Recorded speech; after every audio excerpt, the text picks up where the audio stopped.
사랑하는 여러분, 정말 마음 관리가 중요합니다.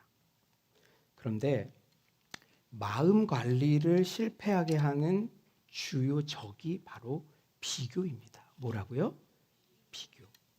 비교는 결국 비참하거나 교만하게 만듭니다. 여러분, 우리들을 한번 이렇게 돌아봐 보세요. 오늘도 이렇게 반나절이 지나갔는데 비교하면 하루에도 우리 감정의 업앤다운이 얼마나 심해지는지 몰라요. 나보다 상황이나 포지션이 좀 안 좋은 사람을 보게 되면 여지없이 교만해집니다. 그러다가 나보다 상황이나 포지션이 더 좋아 보이는 사람을 보면 여지없이 비참해져요. 스스로를 불쌍하게 여기고 자기 연민에 빠지게 됩니다. 마음 관리에 실패하면 사람이 안정감이 없어요. 오늘은 종려주일입니다. 예수님께서 나귀 새끼를 타시고 예루살렘 성에 입성하시고 사람들은 종려나무 가지를 꺾어들고 대환영을 한 것을 기념하는 주일입니다. 또한 주님이 당하신 고난을 기념하는 고난주일이라고도 합니다. 오늘부터 일주일간 고난주간이 진행되죠. 그런데 고난주간을 시작하며 무엇보다 예수님의 마음을 품는 것이 중요하다는 것을 느끼게 됩니다. 이번 한 주간 무엇보다 예수님 마음으로 마음 관리에 승리해야 합니다. 뭐에 승리해야 된다고요? 마음 관리. 예수님께서 행하신 일을 겉으로 흉내는 낼 수 있겠지만 예수님 마음이 우리 안에 부어지지 않으면 오래 못 가 또 넘어지고 업앤다운의 부침을 겪기 때문입니다. 여러분, 솔직하게 한번 얘기해 봅시다. 여러분 자녀들도 업앤다운이 너무 심하면 부모님이 어떠세요? 그런데 우리 하나님 아버지 앞에서 우리들은 어떠합니까? 그런데 그게 마음의 문제예요. 마음의 문제. 사랑하는 여러분, 바울이 오늘 본문에서 빌립보 성도들에게 강조하는 것도 역시 마음 관리에 승리하라는 권고입니다. 당시 빌립보 교인들은 외부의 핍박과 고난 가운데 있었는데 성도들 모두가 예수님 마음, 그 한 마음으로 똘똘 뭉치는 방법만이 승리의 원동력임을 밝히고 있습니다. 사랑하는 여러분, 우리 교회가 승리하는 교회 되려면 다른 방법 없습니다.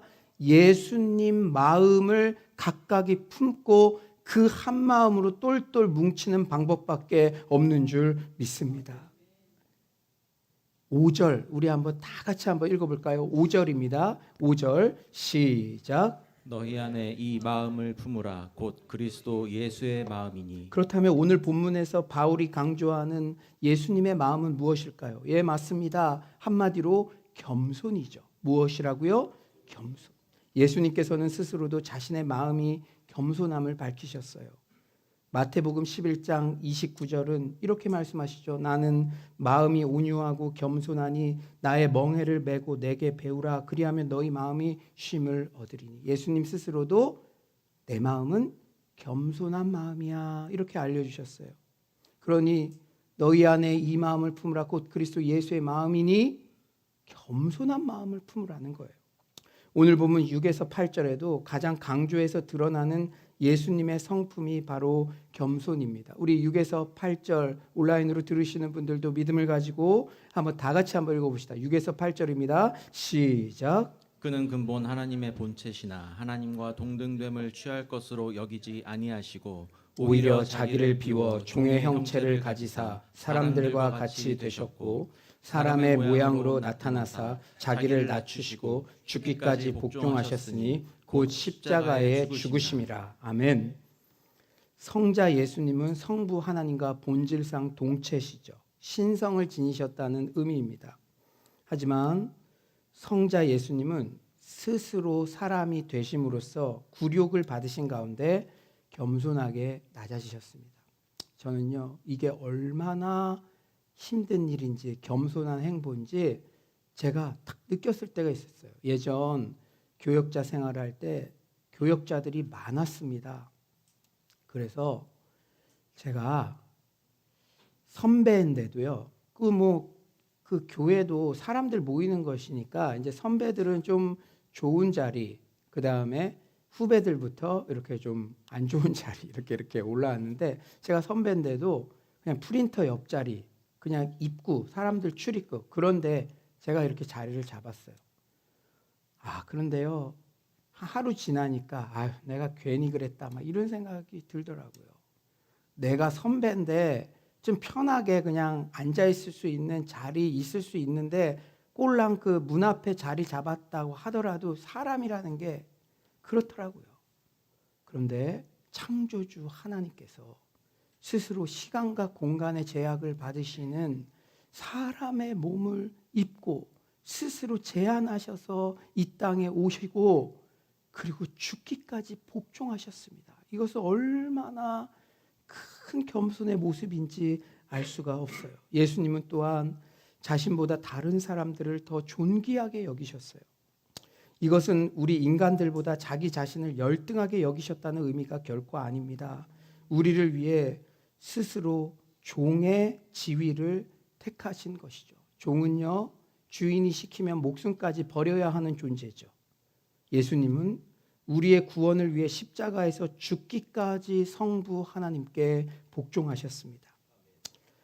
예수님의 인생을 한번 묵상해 보세요. 예수님의 전 인생은 말구유로 시작해서 십자가로 마치셨습니다.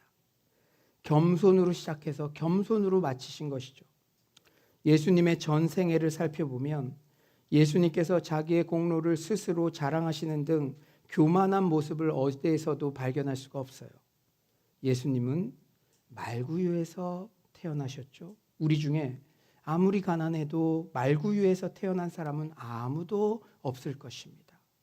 사람이요 좀 넓은데 편안한데 살다 보면은 다운그레이드 하기가 쉽지가 않아요.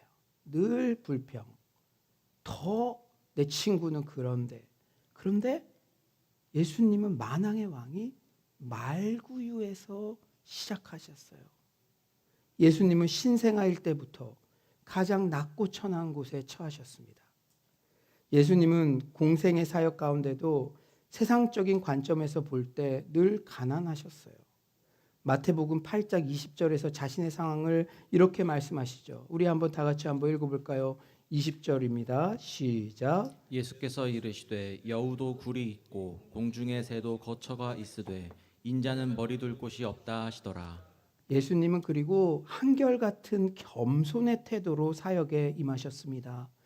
마가복음 10장 45절이죠. 인자가 온 것은 섬김을 받으려 함이 아니라 도리어 섬기려 하고 자기 목숨을 많은 사람의 대속물로 주려 함이니라. 우리는 교회에서 서로를 격려하는 것도 필요하죠. 우리 다음 세대 교사들에게도 이야기했어요. 요새 칭찬 많이 듣죠.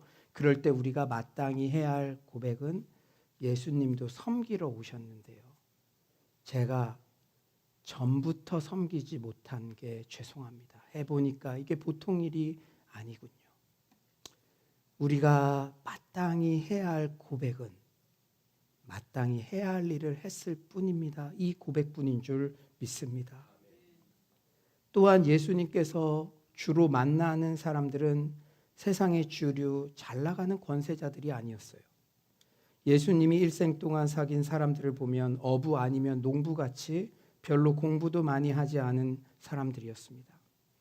그래서 예수님을 반대하는 자들은 예수님에 대해서 세리와 죄인의 친구라고 힐난하였죠. 근데 이게 틀린 말이 아니에요. 엄밀히 말하면 진짜 그렇게 사셨습니다. 예수님은 권력자나 부자의 친구가 아니라 가난한 사람, 무식한 사람, 어려움을 당하는 사람의 친구셨어요.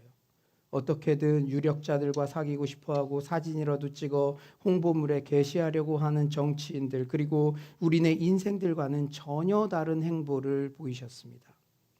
그런데 예수님의 공생의 사건 중 사람들에게 막 환호를 받는 장면도 있었어요. 바로 오늘 종려주일의 배경이 되는 장면.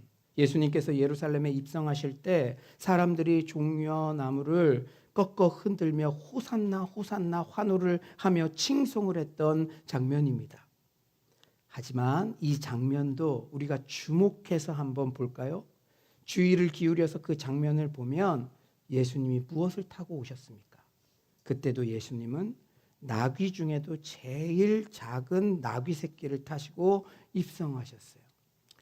여러분, 어떤 스포츠 스타가 금메달을 따서 금이 환영하고 막 퍼레이드를 합니다. 그런데 스스로 T코를 선택했어요. 이런 일이 있기가 어렵죠. 유대 나라의 나귀는 우리 한국 나귀보다도 더 적습니다. 그러니까 아마 예수님이 타신 나귀가 작기 때문에 예수님의 발이 땅에 거의 닿았을 것이에요. 얼마나 모양 빠지는 일입니까? 이처럼 예수 그리스도는 만왕의 왕이시지만 어떤 순간에도 겸손의 태도를 놓치지 않으셨습니다. 예수님께서 십자가 달리시기 전 제자들과 만찬을 하실 때도 제자들 모두가 깜짝 놀랄 만한 겸손의 태도를 보여주셨어요. 여러분, 스승 예수님은 지금 십자가에 죽으러 가는데 제자들은 뭐 때문에 싸웠죠? 서로 누가 크냐. 서로 우리 스승 옆에 누가 서냐. 그런 어처구니 없게 논쟁하던 제자들이 이제 만찬을 하러 어느 방에 딱 들어왔는데 눈치를 보는 거예요. 중동 지역에서 외부에서 슬리퍼를 신었기 때문에 오면 발을 씻겨줘야 되는데 그건 종이나 하는 일이죠. 그러니까 본인들이 스승 예수님의 발을 닦아드리는 게 마땅한데 서로 누가 크냐 논쟁하다가 서로 눈치 보고. 여러분, 우리도 그럴 때 있잖아요. 어디 늘 식사 같은 거 같이 하는데 물을 떠온다든지 뭐 젓가락을 서로 놔준다든지 이런 것들은 서로 눈치 보면서 웬만하면 내가 그래도 이런 제자들 똑같은 그런 상황이었어요. 서로 발 닦아주기를 주저하고 있었어요. 발을 닦아주는 것은 종이나 하는 행동이기 때문이죠. 그런데 스승이신 예수님께서 무릎을 꿇고 앉으시고 제자들의 발을 손수 다 닦아주셨습니다. 당황하고 있는 제자들에게 예수님은 이렇게 말씀하세요. 요한복음 13장 14에서 15절이죠. 우리 14에서 15절 다 같이 한번 읽어봅시다. 14에서 15절입니다. 시작. 내가 주와 또는 선생이 되어 너희 발을 씻었으니 너희도 서로 발을 씻어주는 것이 옳으니라. 내가 너희에게 행한 것 같이 너희도 행하게 하려 하여 본을 보였노라. 맨날 스승이 발 먼저 닦게 해서는 안 되죠. 그런데 본을 보여주셨다. 나중에 너희들이 그렇게 하라고. 한마디로 너희도 내가 본을 보인 것처럼 서로 겸손하게 살아야 한다는 교훈의 말씀입니다. 무엇보다 예수님의 십자가 죽음이야말로 겸손의 하이라이트였어요.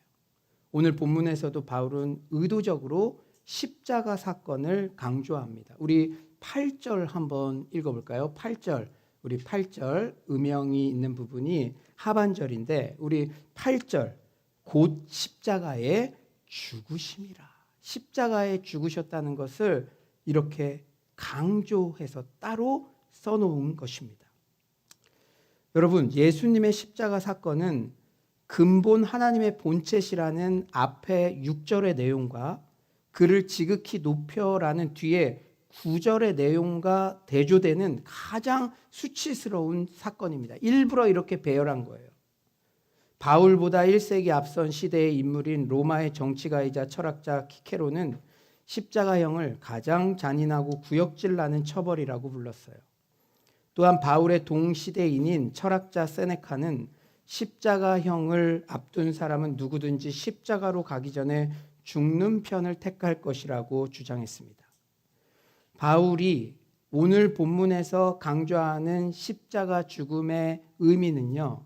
여러분, 우리는 흔히 십자가 죽음의 독특성을 우리가 묵상하고 가르칠 때 바로 대속의 주안점을 주죠. 나의 죄를 대속하신 그 예수님의 사랑과 은혜. 그런데 오늘 강조점은 좀 달라요. 오늘은 바울이 십자가의 죽음을 통해 강조하고자 하는 점은 예수님의 낮아지심의 극치, 곧 하나님으로부터 분리된 인간의 가장 처참한 상황까지 낮아짐, 그러기까지 겸손하게 하나님께 순종했음을 강조하는 것입니다. 예수님은 말구유로 시작하셔서 십자가로 마치셨다. 이렇듯 예수님의 겸손은 인류를 위해 인간이 되고자 했던 의지, 자기 이익에 대한 포기, 다른 사람을 섬기고자 했던 자세에서 드러난 예수님의 하나님 아버지에 대한 순종적 복종이라고 할 수 있습니다. 그런데 성도님들, 예수님은 이렇게도 겸손하신데 과연 인간, 우리 각자는 어떠합니까? 인간은 틈만 나면 교만에 빠질 수밖에 없는 그런 존재예요. 사실 오늘 본문에서 바울은 예수님과 누구를 의도적으로 대조하고 있어요. 그 주인공이 본문에 딱 명시되어 있지는 않지만 의도적으로 대조하고 있습니다. 누구라고요? 첫사람 아담. 인류의 대표였던 첫사람 아담. 여러분, 아담은 어떠했습니까? 여러분 너무나 잘 알고 계시죠? 수많은 피조물 중에서 아담은 이미 하나님의 형상이라는 독보적인 지위, 영광스러운 지위가 있었어요. 그것을 부여해 주셨습니다. 수많은 동물들, 가축들, 걔네들은 없고 너는 하나님의 형상이야. 그런데 거기에 만족하지 못하고 하나님 자리를 넘봤어요. 그는 불순종하여 선악과를 먹었고 선악을 분별할 수 있는 하나님처럼 되고 싶었습니다. 그런데 그 결과는 어땠습니까?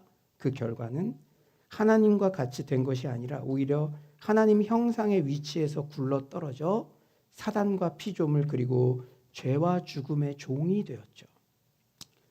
우리 인간들은 모두 첫 아담의 자손들로 그와 같이 스스로를 하나님같이 될 수 있는 존재라는 허영과 교만에 빠져 하나님같이 되려고 자기 주장을 합니다. 결국 첫 아담과 같이 하나님 형상으로서의 높은 위상에서 타락하여 인간 이하의 상태로 전락하는 것이죠. 즉 우리가 예수 믿기 전의 상태, 사단의 종노릇하는 상태, 사단과 피조물, 죄와 죽음의 종이 되는 것입니다. 반면 예수님은 아담과 정반대의 행보를 보이세요. 하나님과 본질상 동체이시면서도 하나님의 형상 정도가 아니라 하나님이시면서도 스스로 자기를 비워 인간과 같이 되셨습니다. 그리고 죽음의 세력에 대한 인간의 노예적 실존에 참여하셨어요. 예수님은 끝내 십자가 위에서 죽을 때까지 그저 종처럼 하나님께 복종하셨습니다. 첫 아담이 자기를 높여 하나님같이 되려 했던 시도가 그를 인간 이하로 굴러떨어지게 한 것과는 반대로 예수님의 겸손과 순종은 결국 하나님으로부터 높이심을 받아 하나님과 동등해지는 결과를 가져왔습니다. 우리 10절 한번 다 같이 한번 읽어봅시다. 10절입니다. 시작. 하늘에 있는 자들과 땅에 있는 자들과 땅 아래에 있는 자들로 모든 무릎을 예수의 이름에 꿇게 하시고 결국 예수님은 우리를 첫 아담적 죄와 죽음에서 구원해 내셨습니다. 그렇다면 오늘 본문의 교훈을 이번 고난주간에 구체적으로 어떻게 적용할 수가 있을까요? 첫째로는요. 잘 들으세요. 계속적으로 나에게 주시는 하나님의 말씀에 순종하는 한 주가 됩시다. 여러분 우리가 교회에서 고난주간에 이렇게 해봅시다. 이런 건 그냥 드리는 말씀이 아니죠. 우리가 매주 말씀을 통해서 새벽 예배 말씀을 통해서 계속적으로 나에게 주시는 깨달음, 하나님의 말씀에 이번 일주 동안은 더 의식적으로 순종하는 한 주가 됩시다. 예수님과 아담의 비교에서 우리는 알 수 있죠. 순종과 겸손, 불순종과 교만은 각각 한 세트예요. 순종한다는 것이 곧 겸손한 것이고 불순종하는 것이 곧 교만한 것입니다. 아담의 잘못은 어디에서부터 시작되었습니까? 하나님의 말씀을 듣지 않는 데서 시작되었어요. 그리고 하나님의 말씀을 오용한 데서, 그러니까 정령 죽으리라 말씀하셨는데 죽을까 하노라라는 사탄의 그 교묘하게 꼬아서 미혹하는 거예요. 미혹된 거예요. 우리도 저도 합리화할 때가 많아요. 아담의 잘못은 어디에서부터 시작됐다고요? 하나님의 말씀을 깨닫게 하셨는데도 듣지 않는 데서. 여러분들께 진지하게 권고합니다. 하나님께서 안 된다고 하는 것은 안 되는 영역으로 남겨야 됩니다. 아멘이십니까? 교회에서 신앙생활할 때도 안 되는 게 있는 거예요. 안 되는 게 있는 거예요. 지금까지 신앙의 교훈을 받아왔던 것, 장소가 바뀌고 사람이 바뀌었다고 안 된다고 믿고 실천했던 것을 해보면 안 됩니다. 여러분 뭐라고요? 하나님께 안 되는 건 안 되는 영역으로 남겨야 됩니다. 아담은요, 하나님께서 안 된다고 하는 것을 안 되는 것으로 남겨야 하는데 안 되는 것도 해보려고 넘보다가 사달이 났어요.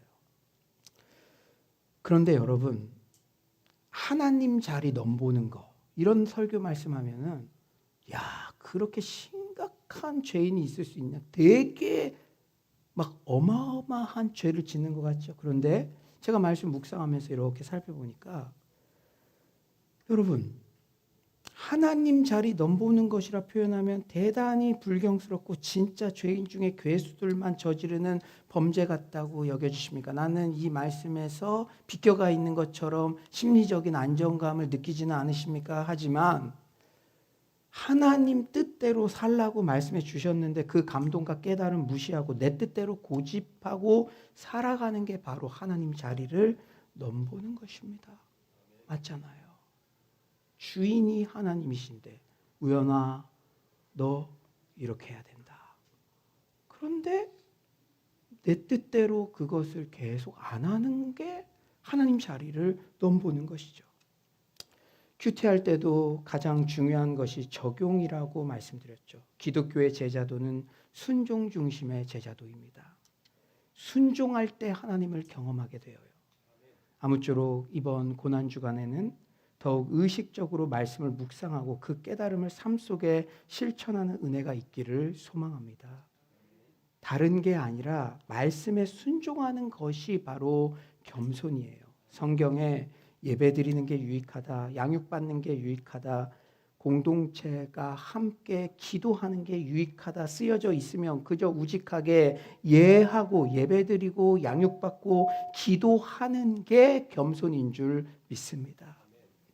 두 번째로 이번 한 주 너무 급하게 9절 이하로 넘어가지 맙시다. 이게 무슨 말일까요? 9절 이하에 무슨 내용이 나옵니까? 그리스도의 부활과 영광이죠. 오늘 설교에서도 제가 의도적으로 그리스도의 겸손과 자기 비하를 다루는 8절까지 중점적으로 다루었어요. 물론 기독교의 핵심은 부활신앙입니다. 그런데 죽음 없는 부활은 없습니다. 겸손 없는 영광도 없습니다. 우리는 어쩌면 고난주간에도 너무 쉽게 9절로 넘어가려 해요. 시간과 공간을 제한시켜서 그저 앉아있지 못하고 너무 쉽게 3일 후에 부활하신 그것으로 넘어갑니다. 십자가 죽음의 고난 뒤에는 부활의 찬란한 영광이 있다는 사실을 우리는 너무나도 잘 알죠. 그러나 이번 한 주만큼은 그리스도의 겸손과 고난 앞에 깊게 머무르는 기회로 삼아봅시다. 무엇보다 끊임없이 오르고 싶어하는 욕망의 상향성을 절제해 봅시다. 말구유 같은 내 거처를 하루빨리 벗어나서 더 편한 곳, 근사한 곳만 가려는 욕망을 이번 한 주만큼은 좀 자제해 봅시다. 더 좋은 곳으로 가지 못하는 상황에 대한 원망과 불평도 좀 내려놓아 봅시다. 내려놓을 때 예수님이 자꾸 생각날 거예요. 대접받는 것에 대한 지독한 관심을 자원하여 섬기는 관심으로 좀 옮겨봅시다. 무엇보다 유력한 자들과 어떻게든 만나고 싶고 사진이라도 남기고 싶어하는 마음을 절제하고 더 낮은 곳, 비천한 곳의 사람들과 의도적으로 만나는 기회를 가져봅시다. 제가 말씀드렸다시피 지난 금요일에 작은 교회 연합의 그 기도회에 다녀왔어요. 그런데 저는 금요일 날 설교를 쓰죠.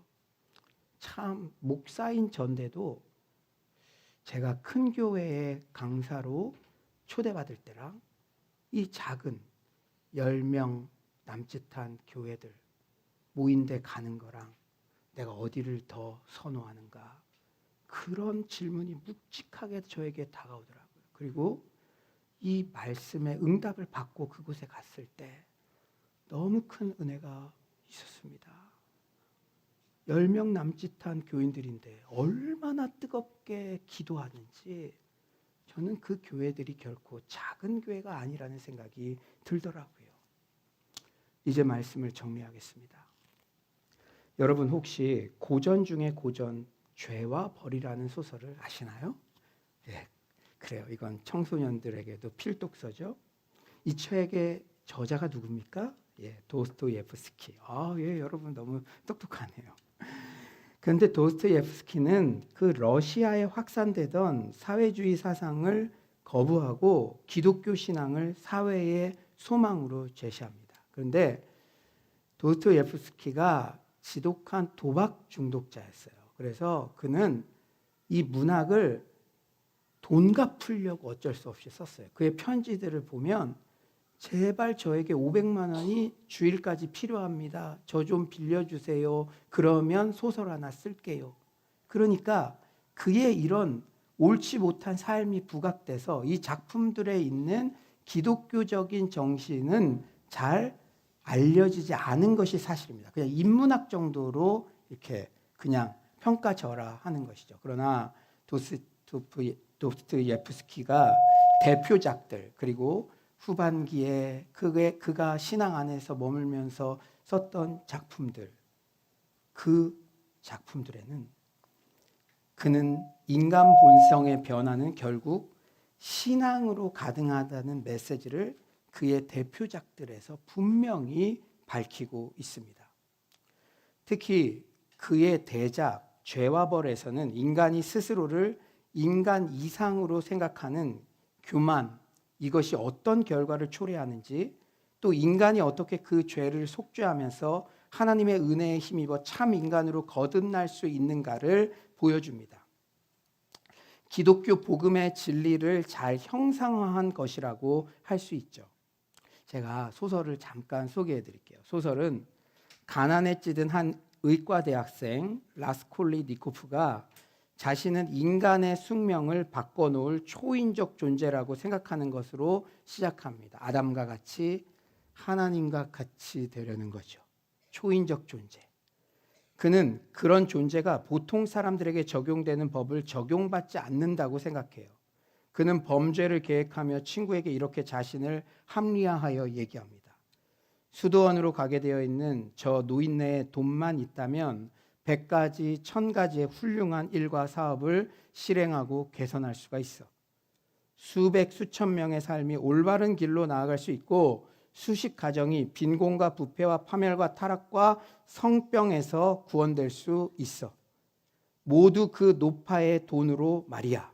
나는 그 노파를 죽이고 돈을 뺏을 거야. 우리가 죄를 지으면서 이건 우리 가정을 위한 거야. 이거는 궁극적으로는 좋은 거야. 이러면서 합리화시키는 것처럼 이 주인공도 그렇게 합리화시킵니다. 그럼 다음 나는 그 돈을 가지고 전 인류를 위한 봉사와 공공사업에 몸을 바칠 거야. 야, 친구야, 어떻게 생각해? 하나의 사소한 범죄는 수천의 선행으로 보상될 수 있지 않을까? 하나의 죽음, 그리고 그것과 맞바꾼 100개의 생명. 이것은 간단한 산수야. 죄책감에 빠질 필요가 없어. 폐병쟁이에다가 우둔하고 간악한 그 노파의 생명이 공공의 저울로 달 때 무슨 의미를 가질까? 이윽고 이 같은 자신의 초인적 프로그램을 실행할 자금을 마련하기 위해서 백해무익하다고 본 전당포 노파를 살해하고 강도짓을 합니다. 그러나 그 행위는 그로 하여금 인류를 구원하도록 돕는 게 아니라 오히려 형사의 집요한 심리 작전에 빠져 죄책감과 공포 속에 헤매게 합니다. 그는 엄청나게 불우한 환경 속에서도 그리스도를 믿는 소냐의 가마로 자수하고 시베리아로 유형을 갑니다. 감옥에 가죠. 그곳에서 소냐의 돌봄을 받는데 어느 부활절 요한복음 11장 나사로의 부활 이야기를 읽는 것을 계기로 새 사람으로 거듭납니다. 자신이 초인이라고 상상하는 교만이 죄를 짓게 하고 그 죄는 그를 공포와 죄책감으로 몰아넣었으며 그 죄에 대한 벌을 받음으로 속죄할 때 비로소 새 사람이 된다는 이야기입니다. 도스토예프스키는 이 이야기를 통해 인간의 아담적 숙명의 교만의 재앙과 하나님의 통치 아래에만 참 생명이 있음을 잘 보여주고 있습니다. 아무쪼록 이번 고난주간 십자가에 죽기까지 복종하셨던 예수 그리스도의 겸손을 본받아 나의 생각과 경험과 고집을 버리고 하나님의 말씀을 겸손하게 이해하고 순종하는 서울로의 모든 성도님들 되시기를 간절히 축원합니다.